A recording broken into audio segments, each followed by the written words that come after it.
legacy wealth is having different assets, specifically with property and real estate, that my daughter will overtake and my two sons will overtake at some point. That to me is legacy wealth. I am enriching their futures by activity that I'm doing today.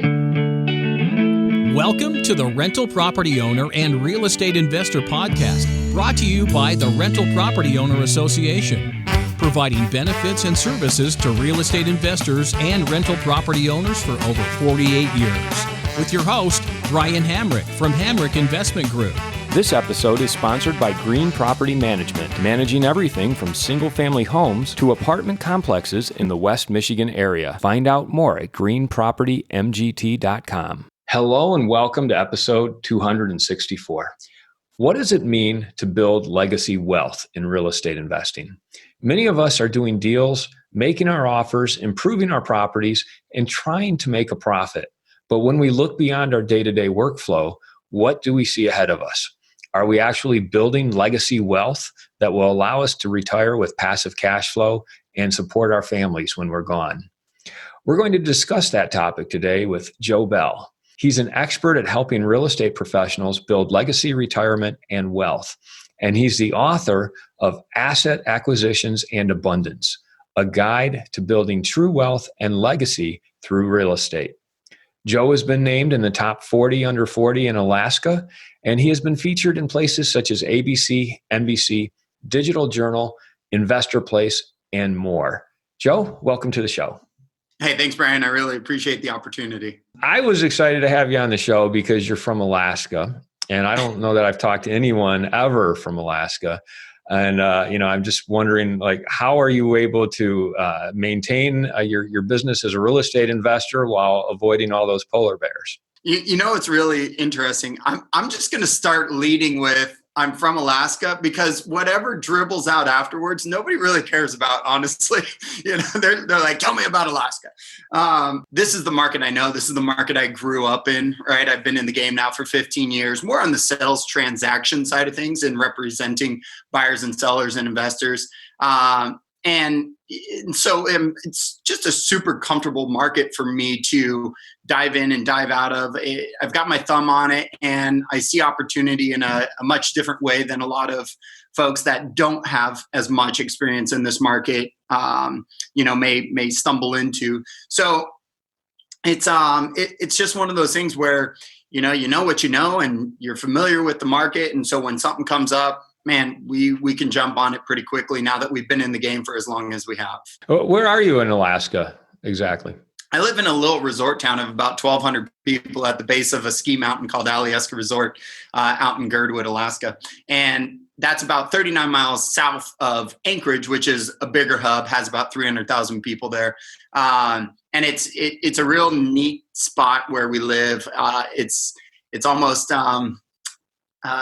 it's untouched enough with all this opportunity to get outdoors and really be able to access Alaska the way that I grew up and the way that I'm used to, where Anchorage has grown over the years, and it's a little more hustle and bustle. So living, about a 35 minute drive south of the big city has been really, really neat. Tell us a little bit about your background. How did you get started investing in real estate? What's your story that brought you up to this point in time? Man, there's a lot to unpack there.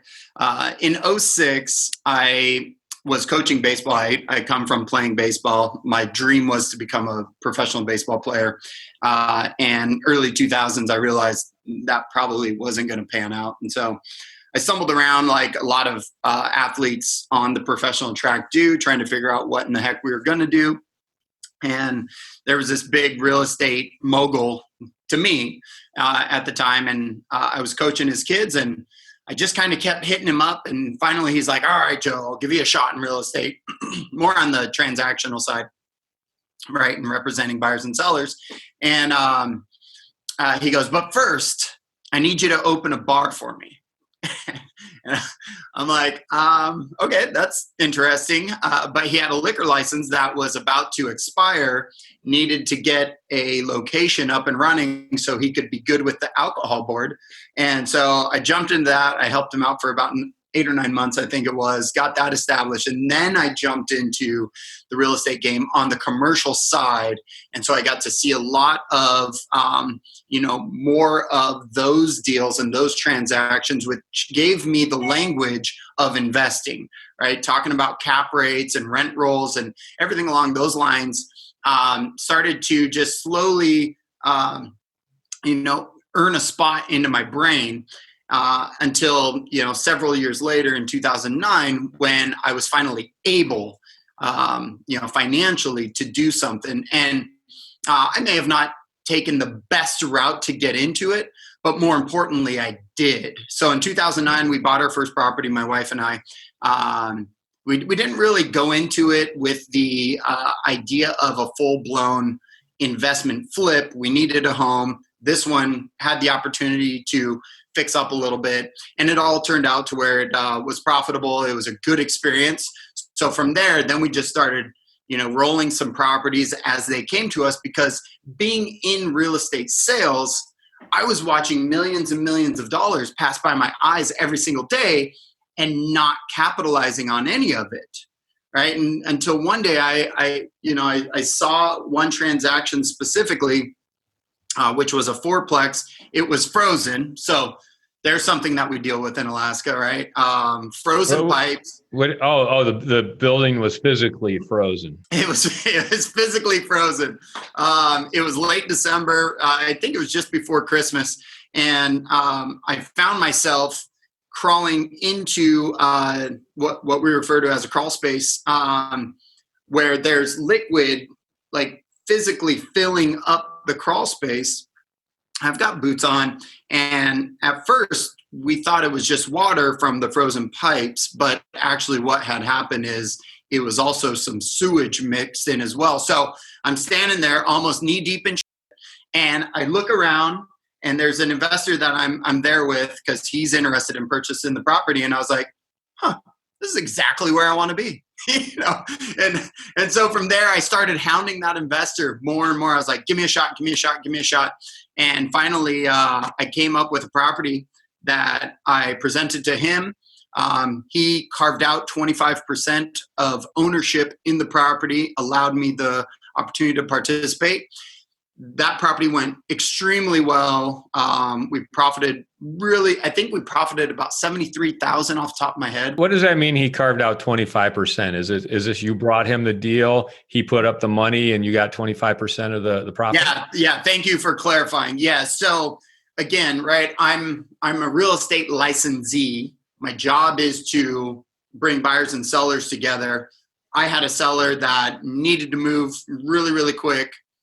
I had a investor network. It was very small. I could probably count, on one hand. So I reached out to this investor, showed him the deal. The numbers made a ton of sense. I asked if I could participate by rolling my commissions in at the time. And then he also carved out a little bit of a finder fee in that ownership percentage. Okay.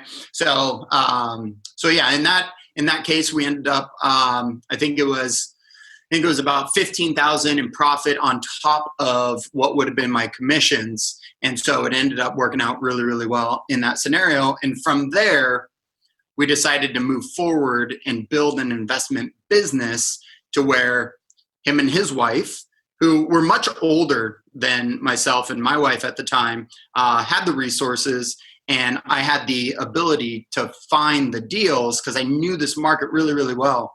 And so we just started kind of churning forward, and we were flipping homes, and it was working out really, really well. And so that ultimately really jumpstarted my investment career. You mentioned the ice house that was frozen. Yep. What are some of the other things that you might find in Alaska when it comes to real estate that we might not be accustomed to here in the other 49 states? Yeah, the ice house was actually an ice fourplex.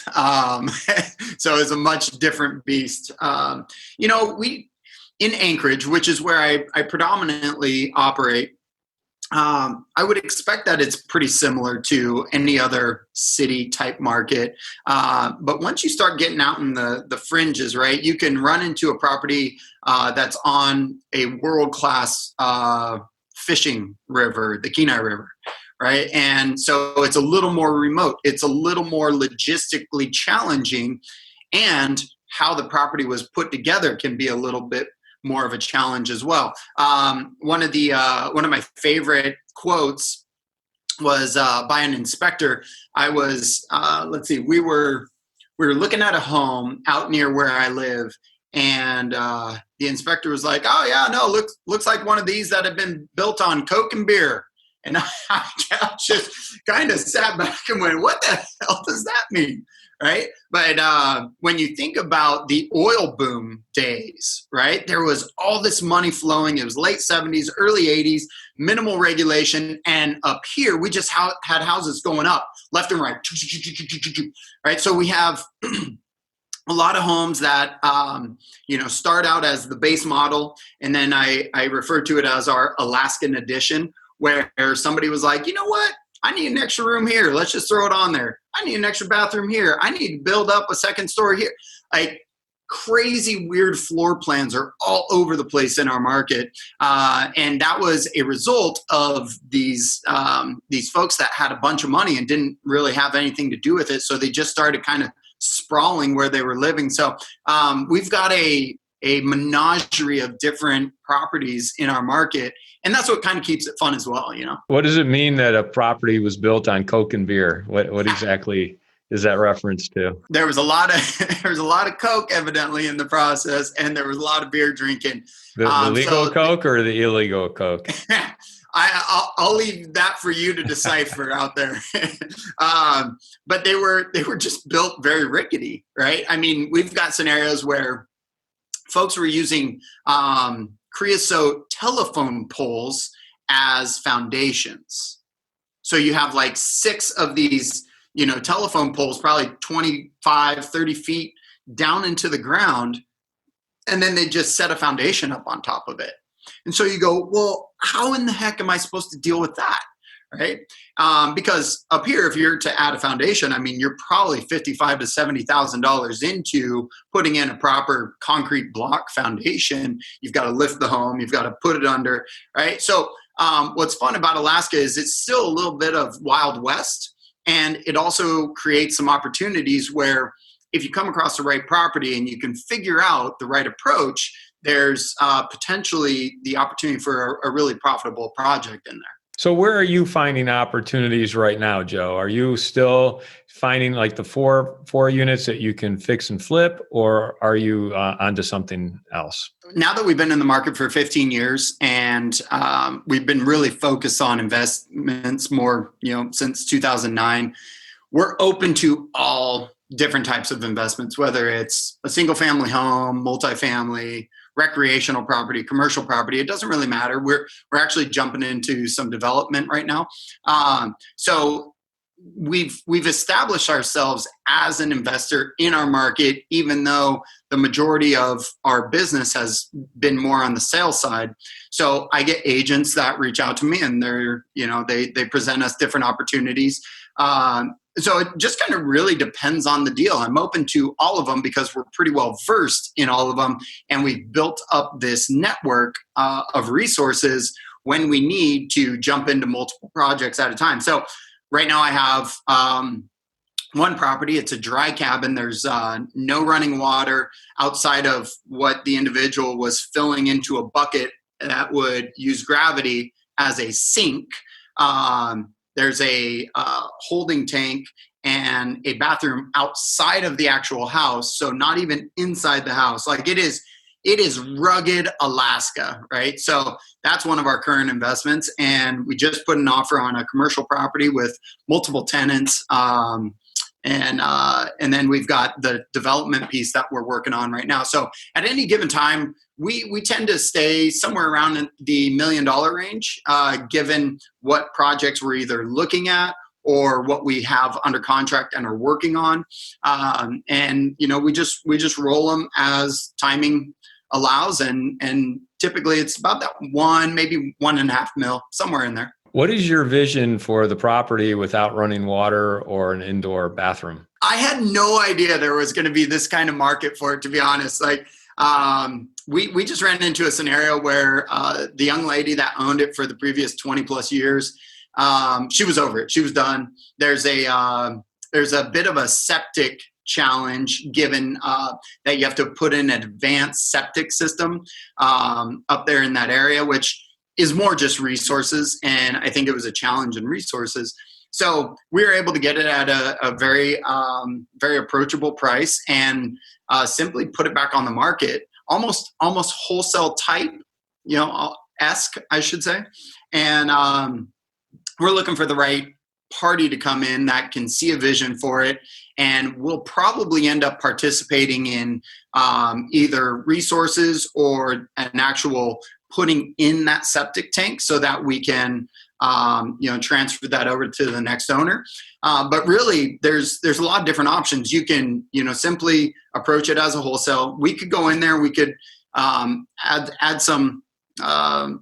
I guess we could fix it up a little bit if we really wanted to, or we could potentially create a vision for putting a brand new home on there, keeping the cabin on the side as kind of an outbuilding or, a place for guests to come in and experience Alaska.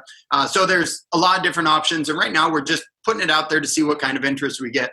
And there are a ton of folks that are interested in it because in the process we decided that offering owner financing would be a pretty good scenario. And so we've got a lot of leads. We've got a lot of interest on that one. And ultimately what we'll probably do is getting a nice size down payment and then holding paper on it for up to 36 months and generating, realistically probably about a 30 to 40% return on that one. So how much are you putting up for it? And what do you think you'll sell it for? We're into it about 100 and we have it priced at 170. So I'm expecting that we'll probably find interest around the 155 unless we put the septic tank in, and then that will bump the price up over 200, and that's going to be probably 35, 40,000 there. So I expect to see about a 40 to $50,000 profit margin is my expectation on that one, unless we end up carrying paper over the next 3 years. And at that point, we'll probably generate anywhere from about 7,000 to 8,000 per year in doing so, and that'll just go right on top.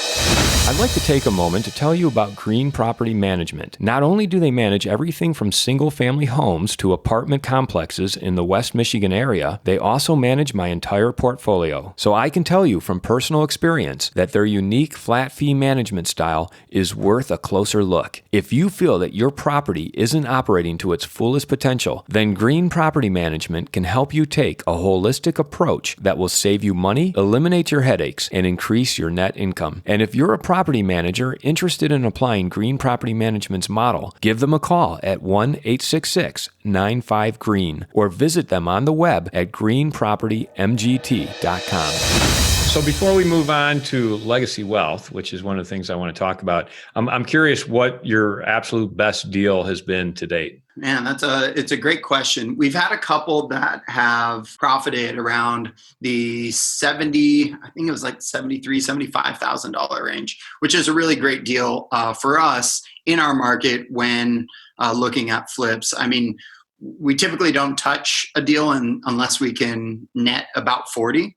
That's kind of our cut level. But most likely my best deal was a scenario where somebody called us up about a property. They knew that we were looking for actually a personal home, and we ended up negotiating on it and came in around the mid fours. And not 2 years later, we've now appreciated probably close to about $200,000 in that property, just purely because we got lucky with the market. I would love to say I'm that good and I saw that, but I can't. It was just a scenario where gathering assets and controlling assets was more important than what some of the numbers, were forecasted, because you don't get to participate in any of the appreciation if you don't have the asset, whether it's a business or a property. So for us, it's always focusing on where are the assets that we can jump into and we can control to see if they'll be good scenarios for us. So my very best deal is probably my current home, for the fact that we got it at a really great price and the market appreciated and really bolstered us up. Likewise, what is the most difficult deal you've done? What's the most difficult challenge you've had to deal with? They all have their own nuances in that regard. I mean, we've dealt with frozen pipes. We've dealt with water raining from the ceiling and, dripping wet sheetrock. We've dealt with foundations, so we've definitely run the gamut. Typically, the most fascinating deals are the ones that just won't end, where you just keep coming up with stuff that shows up as you're getting closer to closing. And, it's this long drawn out process that it doesn't need to be, right? It's almost HTV-esque, to where either you're dealing with a contractor challenge or a specific repair challenge or anything along those lines. But if I had to nail it down to one property, it would have been a property that was built on creosote pilings. And we ended up having to go in there and spend, I think it was around $28,000 to $30,000 we didn't necessarily raise the structure. We just had to create a better foundation. And that involved some engineering and, it was just a challenge for what was needed to be done. Right. So physically, that would be one of the biggest challenges that we've ran into on the project side of it. And then, if I had to look at the financial challenges that we've run into, there's two very distinct differences between the two. And sometimes the financing portion can be more challenging than the actual project itself, to be honest. Why is that? When you start playing at a level where you've got multiple projects going on, you've got multiple cash flow challenges, you've got investors in different deals. And so you're playing a little bit of a balancing game and making sure that you are able to carve out the financing to support deals that you're running after. So one specific scenario is we made an offer on a property. I didn't have anything set up. It was too good of a deal not to jump in and control. So we made an offer. I had to come up with $400,000 and I didn't know where it was going to come from. Right. So, I mean, if you want to get real good in this investment game, go lock up a property with money you don't have. You'll find out what you're made of, right? You'll understand a little bit more about your moxie in those scenarios. So all of a sudden it was flipping over rocks, trying to figure out exactly how we were going to go about it. And we got to the week of closing. I had a verbal commitment, but I couldn't get an investor to actually write the check. And it was one of those scenarios where it was like, okay, we either gain this asset, which will be a really great opportunity, or we lose $4,000 in earnest money. And it was one of those scenarios where we played risk versus reward. The money showed up 2 days before closing. We closed the deal, and that thing went on to pay for itself, hand over fist. So the financing is a lot of fun, and unfortunately and fortunately, the majority of us don't have that big piggy bank that we can just jump into, which I think is part of the allure with this part of the industry, because it's a challenge and every deal is different and you never know what it's going to look like. And so for some of us that enjoy that, it's a really great place to be, and it offers a lot of reward, but you can't just jump into it without having a little bit of knowledge and basis for what you're doing. So in that case, you had one investor who put up $400,000. Mm-hmm. And what were those conversations like? Did it require a lot of convincing? One thing I always say is you're only one conversation away, right? It takes one conversation to potentially allow you to look at that next level. And so in a scenario like that, it's, hey, I've got a really great deal. I'm looking for an 8 to 10% return, and I need the money by this date, right? And either they say, yeah, I'm intrigued, or nope, not interested. And that's when your network really comes into play, is those scenarios where you have to go find this money. And I just happened to stumble into a conversation with somebody that is super, super close in our network, like one of our really good friends. And we just had no clue that there was a connection on the other side of that friendship, that we were able to, exercise. And as a result, the money was, it showed up. But the better part of this story is not just that money showing up. The better challenge is that we had our payoff coming, because I think we did a 10-month turnaround on that one. So we agreed $400,000. It was a 8% give, and it was a 10-month hold. So we were coming up on 10 months, and we couldn't get financing secured to hold that property. We weren't going to flip it. It was just too good of a deal. So we were working on financing, and we ran into a major roadblock with financing, and it was looking like I wasn't going to be able to pay this investor off after 10 months of holding. So then again, it was back into our network to see where we could find more dollars. And we were able to do it. But in this case, we had to bump up our 8% to now 10% in that scenario.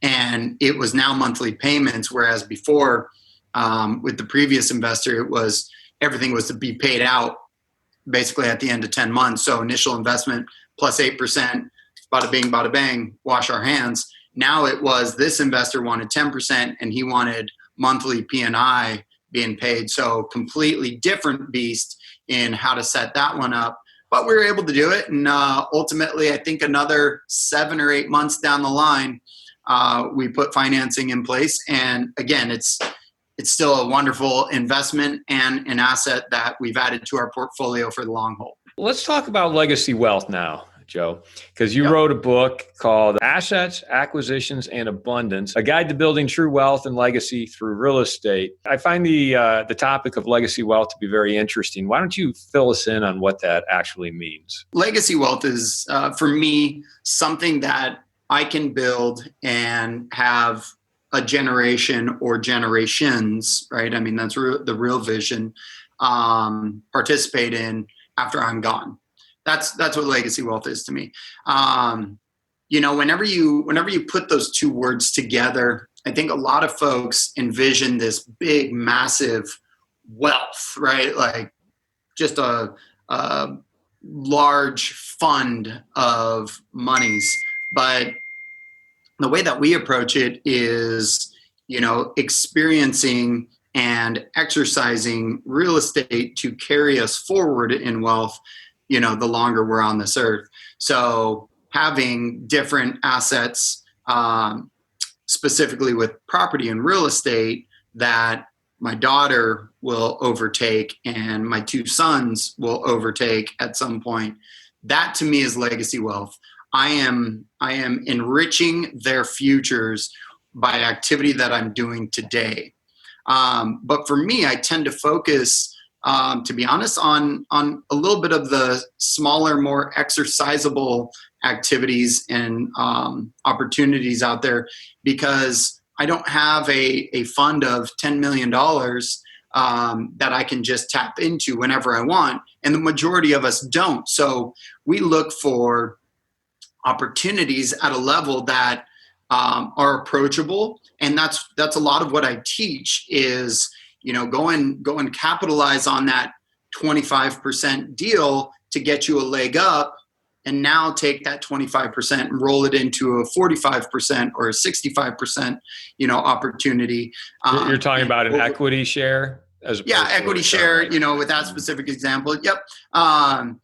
Because again, I'm sure that there's plenty of deals out there that can change somebody's life overnight. I'm absolutely sure. But everybody's so different, right? A $10,000, profit for one party could mean everything, whereas a $10,000 profit for our group would be like, okay.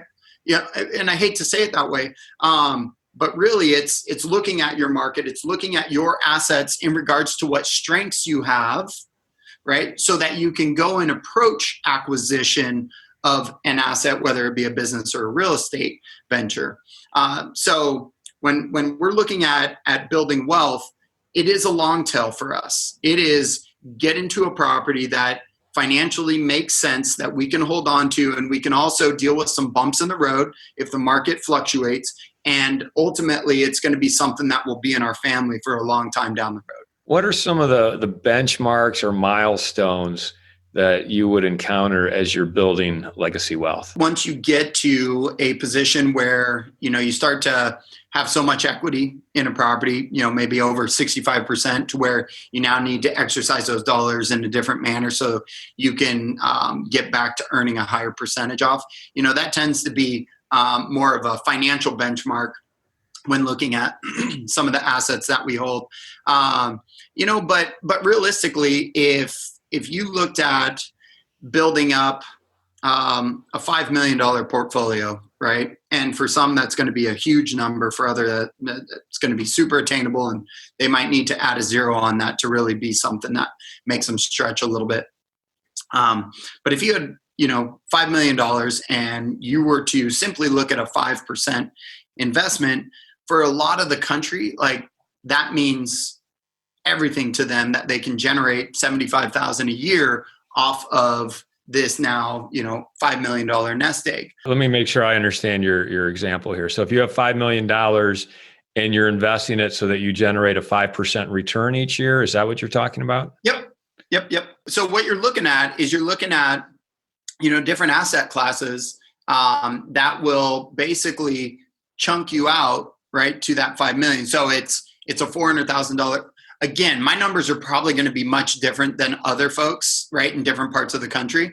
But it's a $400,000 property here. It's a $600,000 property here. It's right, and you're just building blocks to where you're carving out your equity percentage in each one to now start creating some monthly cash flow or some monthly equity gain to where it's going to pay off in 15, 20 years down the line, right? And so in approaching building long-term wealth, that's really all we're looking for is to let time and the magical world of financing do the heavy lifting for us. And our job is just to look for the right opportunities and align some resources with those opportunities to play itself out over the next 10 to 15 years. Apply it to your personal goals when it comes to legacy wealth.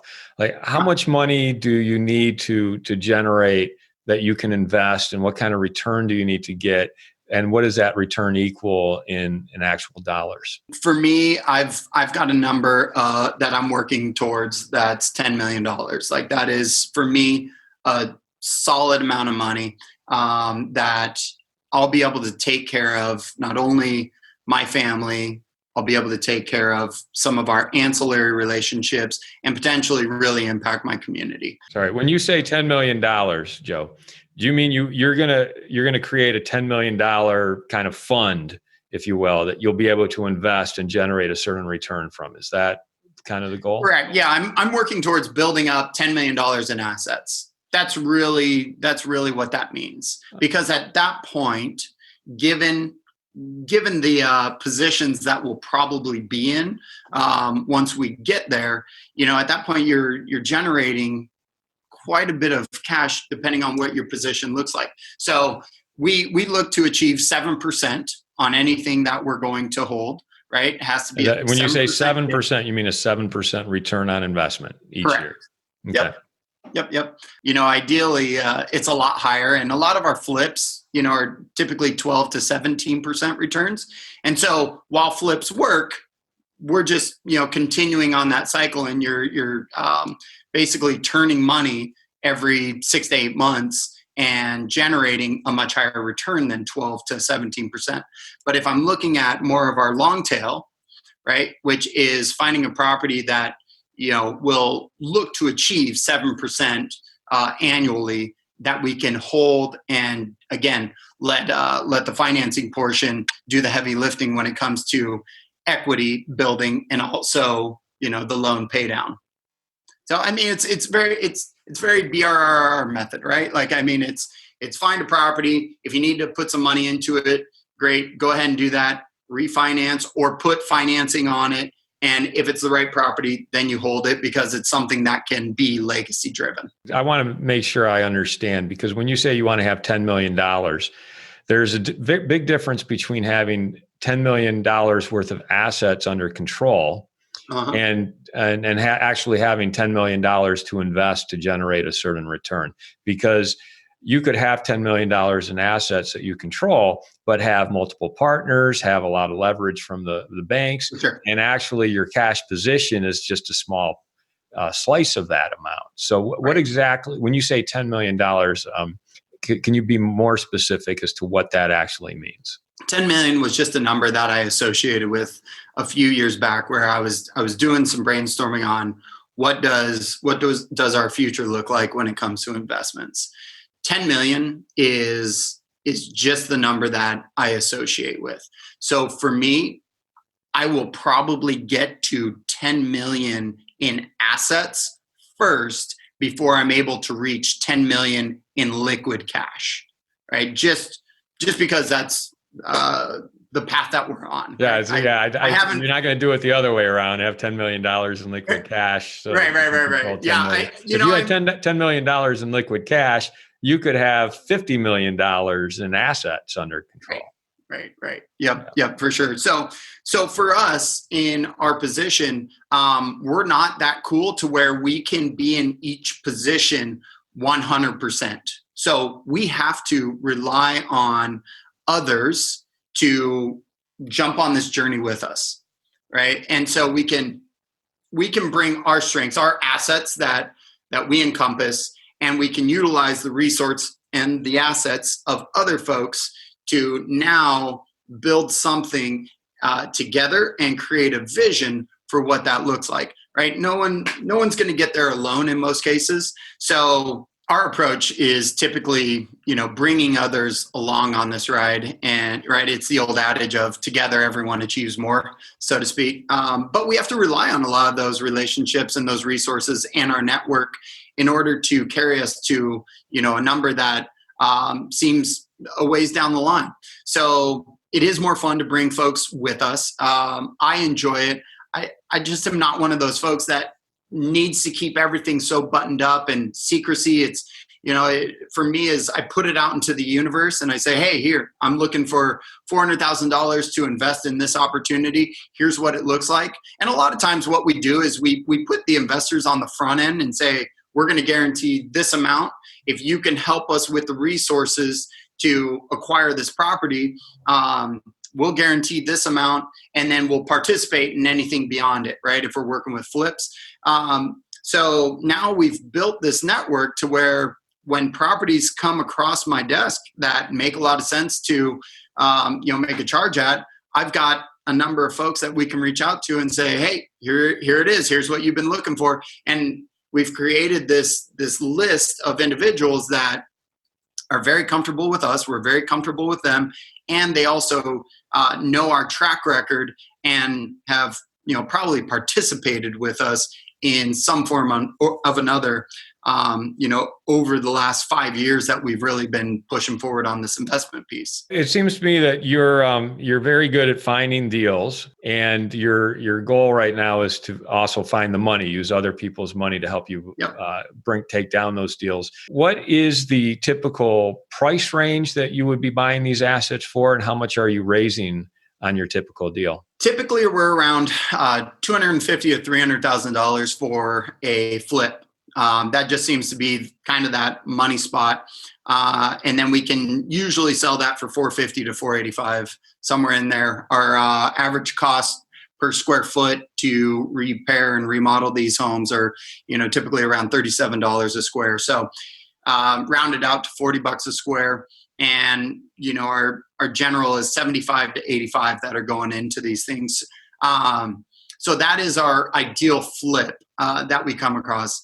Every now and again, we'll run into a multifamily, and that's going to be a $400,000 to $500,000 property in that regard. But the